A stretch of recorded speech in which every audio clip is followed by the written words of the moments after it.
আজ আবার একটি পার্সেল এসে গেল, তো সেটা নিতেই নিচে যাব, বাবাই খুবই কান্নাকাটি জুড়ে দিল। এদিকে দাদাটা অনেকক্ষণ আমার জন্য দাঁড়িয়েছিল, কী আর করা যাবে, কাঁদছিল বলে বাবাইকে নিয়েই নিচে নামলাম। যাই হোক, পার্সেলটা নিয়ে নেওয়া হলো, নিয়ে আবার চলে যাচ্ছি। এদিকে আমি তিনতলা থেকে ওঠানামা করতে না আমার ভীষণ কষ্ট হয়, তাই চাইছিলাম বাবাই যদি ওপরে একটু বসতো তো আমি যেতাম আর আসতাম, কিন্তু কে কার কথা শোনে বলো, সেই ওকে নিয়ে উপরে ওঠানামা করতে হলো। এদিকে দেখো ছোট ছোট ছেলেমেয়েরা কী সুন্দর পড়াশোনা করছে, এখানেই বসতে বলেছিলাম 2 মিনিট, আমার কথা তো শুনলই না, আমার সাথেই যাবে বলে জেদ করতে লাগলো।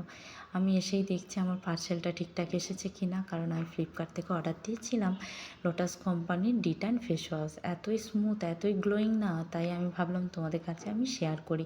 কেউ যদি একটা ভালো ফেস ওয়াশ নিতে চাও, এই ফেস ওয়াশটা তোমরা ইউজ করে একটা দেখতেই পারো, কী সুন্দর রেজাল্ট দেয়। আমি তো ভালো রেজাল্ট পেয়েছি, তাই ভাবলাম তোমাদের কাছে আমি শেয়ার করি, কারো যদি উপকারে আসে। তো কেমন লাগলো তোমাদের ফেস ওয়াশটা ইউজ করে প্লিজ কমেন্টে জানিও, আর ভিডিওটি ভালো লাগলে প্লিজ সাবস্ক্রাইব করে দিও। টাটা।